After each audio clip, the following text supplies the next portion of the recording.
Hello, everyone. Before we get started, we do want to extend our deepest condolences to the family of Jessie Pierce. The hockey community is a family, and everybody that knew her loved her. We got to know her a little bit. 2024 Frozen Four, we hosted in St. Paul, and her loss is tragic. The loss of her 3 children is tragic, and we're holding her family and everyone affected by that in our hearts. So thank you for allowing us to do that. A little bit of run of show for the press conference today.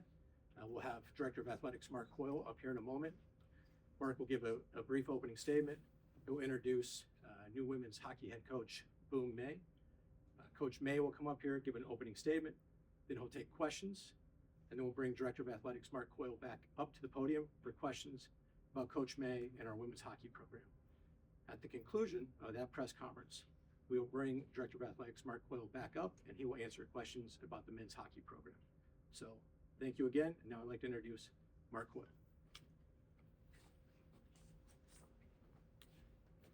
All right, good afternoon. It's so exciting to see so many of you, and I want to, every time you do one of these press conferences, you're always excited because it's a new day for a program, and just super, super excited. Before I introduce Boom, I just want to take a second. I want to make sure I thank President Cunningham, our board leadership. They are so supportive of Gopher Athletics. We really appreciate their support, and President Cunningham, again, is a stalwart for our program. We're grateful for her support and our board leadership.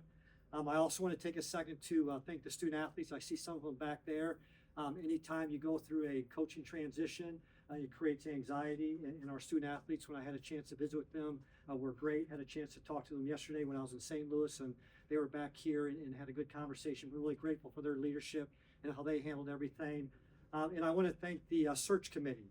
Travis Cameron, who's our sport administrator, led our search committee. Tricia Butke, Mike Wiersbicki, Ginny Yalen, Stephanie Davis, and our faculty athletic rep Don Dangle all did a wonderful job as we worked our way through the search process.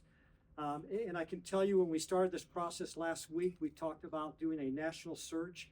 We talked to people all across the country in the women's hockey world, and the one name that kept coming up was Boom.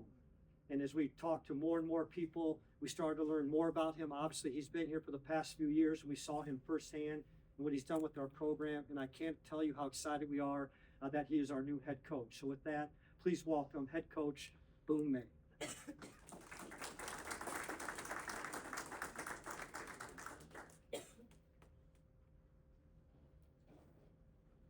Was that your...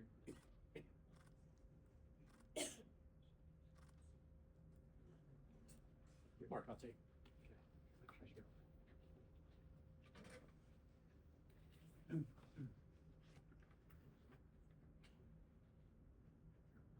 All right, thanks for being here. I appreciate your support. Want to start with a number of thank yous as well.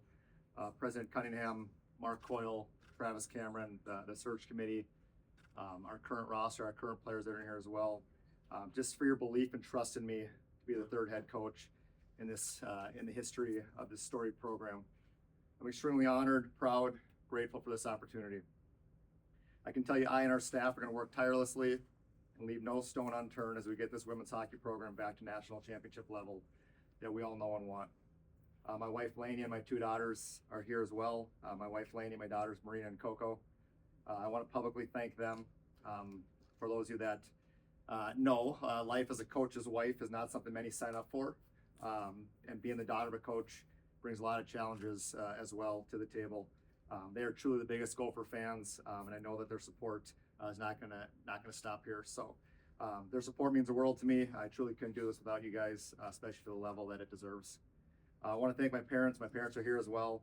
My parents have been my biggest fan through every stop, and I just know again that that's going to continue here in this new spot.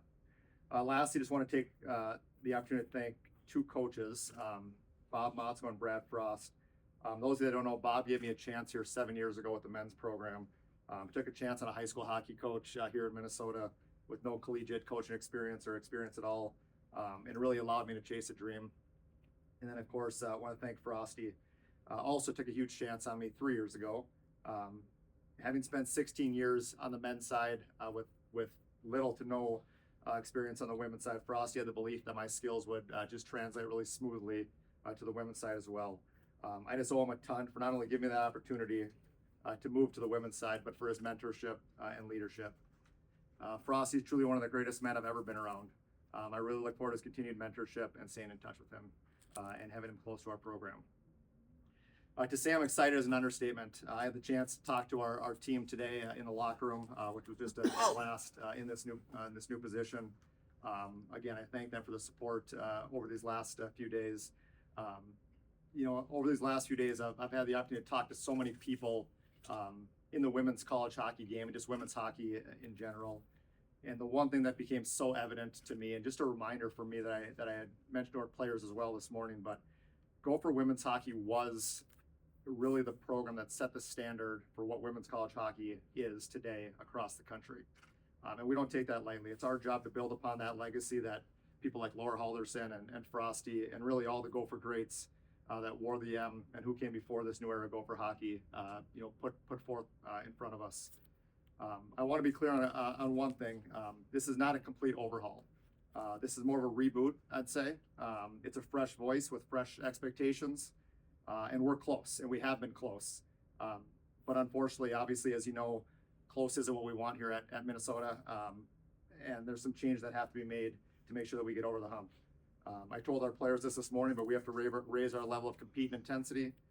We have to raise our level of discipline and accountability. And we need to have that unwavering belief that this is truly the best place to play college hockey in the country, because it is. I said this to our players this morning as well, but if we want to be champions, we need to start acting like champions, practicing like champions, and training like champions. And I just have full faith and belief that this group is going to get that job done starting today, really. Again, I can't tell you enough how excited I'm to be the next head coach of Gopher Women's Hockey and for all your guys' support. Thank you, Coach. We'll go now. We will now start with the question session of this. If you have a question, go ahead. John, go ahead. Greg, what, you were here as Ohio State and Wisconsin kind of moved past you a little bit. What do you see as the biggest difference between the Gophers right now and those two programs? Yeah, I think a couple things. This came up throughout the week as well, but both those two programs have clear identities to me. Wisconsin's identity currently right now, they have 4 players just won a gold medal on the U.S. team, and really they outskill people. They have talent. They have more talent than the majority of the rosters across the country right now, and we can humbly admit that about ourselves too. Ohio State has a clear identity as well, and their identity is how they play. They're aggressive. They suffocate you. They're in your face.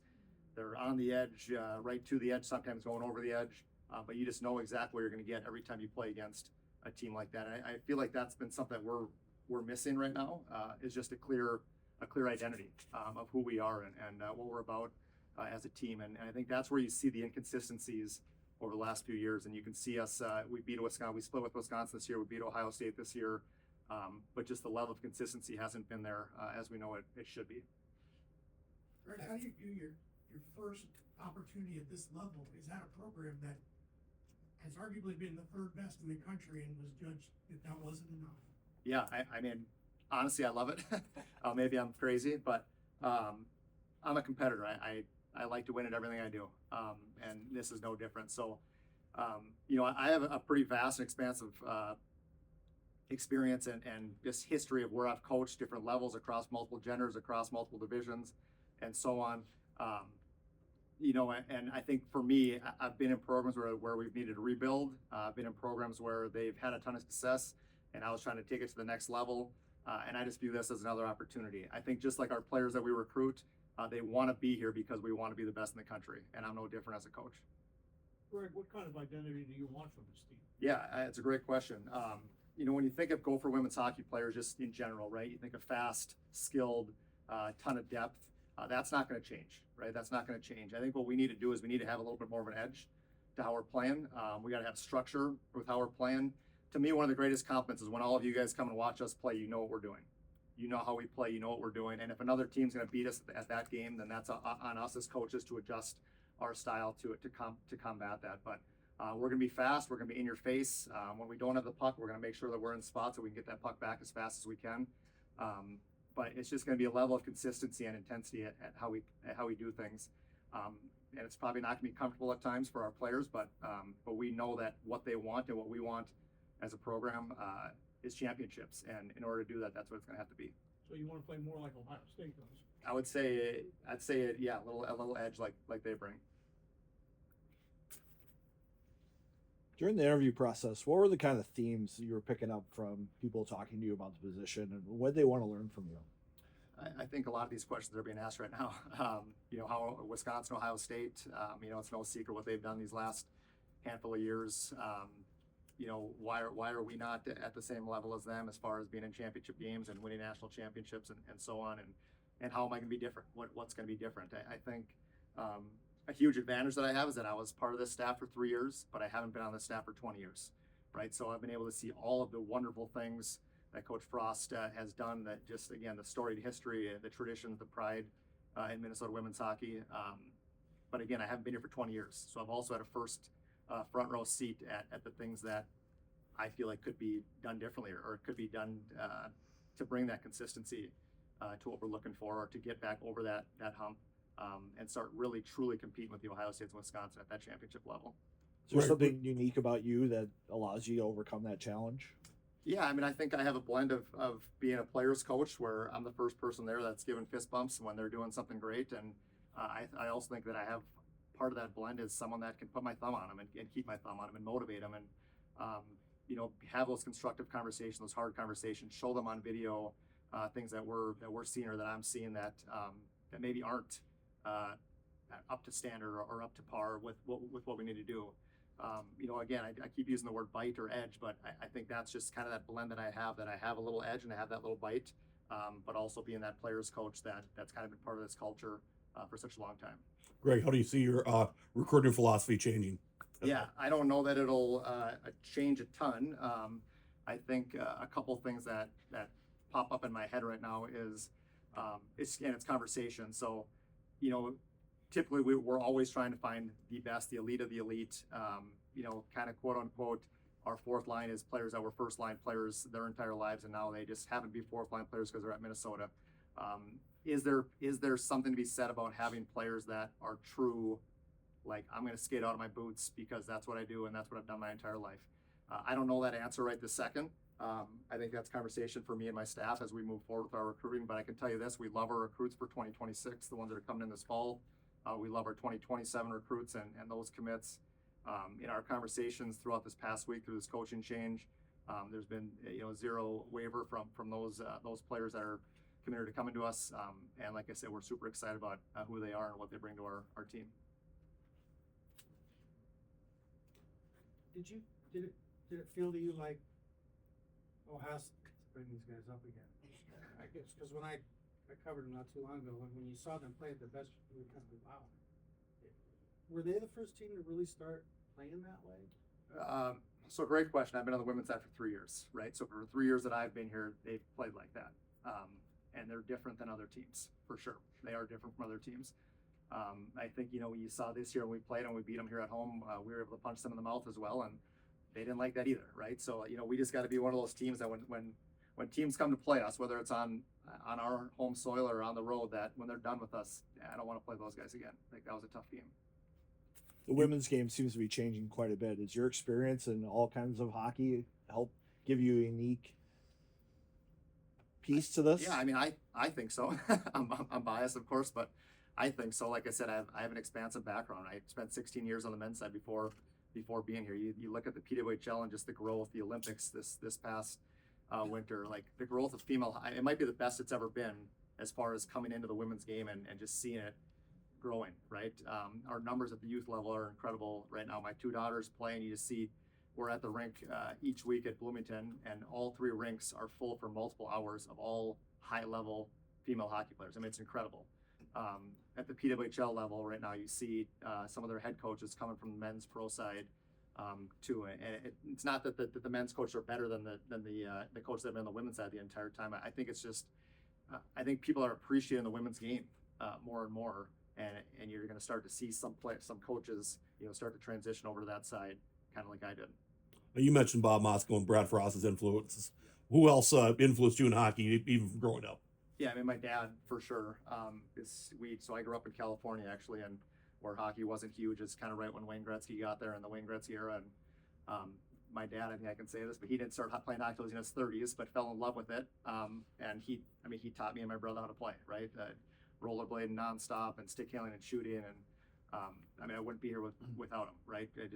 from your playing background and all that. So he's a huge influence. My brother's 5 years older than me. Was a much better hockey player than I was. Always looked up to him as a player. He's coached with me in the past. He was a huge influence as well. But I think you take things, everywhere you go and everywhere you coach with and for, you take little things that they do really well, things that you would maybe do differently, and you try to adapt it to your style when you're the head coach. And it's really no different in this situation with those two. Where does boom come from? Good question. So I have, again, an older brother. I also have an older sister, so 5 and 7 years older. And when my mom was pregnant with me, they called me Boom Boom, and it's stuck ever since. It just shortened to Boom. Great. What's your favorite part of coaching? The relationships, the people, being able to have that every Friday, Saturday, it feels like you're playing a game again, even though you're just standing behind the bench and just throwing them over the boards, but you still get in that atmosphere. Standing on the bench hearing the anthem never gets old. Walking out to the bench and looking at the crowd for the first time each day never gets old.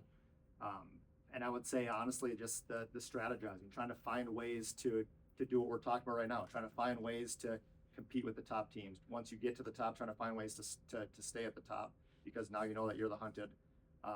But it's so corny and cliche, but when you're working in hockey, like, it doesn't feel like you're working. I mean, it's actually pretty incredible that we get to do this for a living. Greg, how did you find out that Frosty wasn't coming back, and were you surprised? We knew throughout the year that this was his last year in his contract, and we knew that we struggled. I think the Olympics took a lot out of us this year for one reason or another. I think everyone's got different opinions on why and how come that happened, but it's a reality what happened. When we lost that last game against Northeastern in the NCAA quarters, and we actually played a really good game in that game. It just fell short on the wrong side of things. But just giving Frosty a hug after that game, and it just had a feeling like this might be the last one for him. I don't think anyone hoped that it would happen. I think we were all still shocked that it happened. But we had conversations leading up to it that this might be the case. Any more questions for Coach? Okay, thank you, Coach. Okay, thank you. We'll now bring Director of Athletics Mark Coyle back up. Mark will answer questions about Coach May and our women's program. And once all questions have been exhausted, then we'll take about a 2-minute break and bring Mark back in to answer questions about our men's program. So questions for Mark Coyle. Mark, what led you to boom? What made him the guy? Well, it was interesting when we started the process, and Travis Cameron, who's standing right behind you, who kind of led the search with me in our search committee. One name kept coming up, and again, when we talked with people at USA Women's Hockey, that program, when we talked to people at the WCHA, other coaches across the country, alumni, the name that kept coming up was Boom. And I had the same question: how did you get the nickname Boom? But that name kept coming up, and when you see him talk, I hope you see he's competitive, and I felt like we need a sense of urgency with our women's hockey program. He has that sense of urgency, and that excites me, because there's no doubt. I have a lot of respect for Wisconsin. I have a lot of respect for Ohio State. We haven't played in the national championship game since 2019. We need to compete at the national level, and I think Boom understands that. He wants to compete at a high level, and he has that sense of urgency. So those are the things that attracted us to him. Mark, did you have other candidates you interviewed? We did, yeah. We again, Randy, we had an opportunity to talk to a lot of people. Again, I don't want to overemphasize this, but Travis and his team did a wonderful job identifying candidates. We were in communication starting last Tuesday when the job opened up. We worked our way through the weekend, had conversations over the weekend with different candidates, and landed on Boom. And again, we're thrilled to have him here at our program. Mark, Nadine Mozzarella was the obvious first choice, or an obvious candidate. When did you find out that she was staying at Ohio State? Well, we had a chance. I had a chance to communicate with Nadine. I reached out to a lot of people in terms of getting counsel and advice on the opportunity, and I think I found out over the weekend that she had agreed to a contract according to their athletic director down there. So we talked to a lot of different people. Any other questions? Internally, when you look at staying internally, Mark, how does that work by giving a team a new voice, a new leadership, yet he's been here for 3 years? How do you think that translates to the team and to the public on the outside of your fan base? Yeah, no, a great question, Jim. Again, what I like about Boom, when you look at his background, his involvement with the under-18 team at that level, the 6-0 gold medal this year, and what they worked through there, and when we talked to people with the again USA Hockey and others, he does have a different perspective. And again, I have a lot of respect for Coach Frost. I've been here 10 years. I knew Brad when I was here before, when I worked in the athletic department before, and have a lot of respect for Brad. And we had a lot of conversations. I think if you talk to Boom, Jeff Scott next to you, and others, we have had a lot of conversations on what do we have to do to compete at the national level. And as I got to spend time with Boom and watch him over the past few years, again, he has that sense of urgency. I feel like when we hire coaches, when we're most successful, we hire coaches who have that sense of urgency, that competitiveness. And again, we compete in a very competitive conference, and we have a conference that those teams are winning national championships and we're not. And why is that happening? And so, again, I think Boone brings in a new perspective, a new voice. It's hard to believe we made a change, and I think we're ranked 4th or 5th in the country.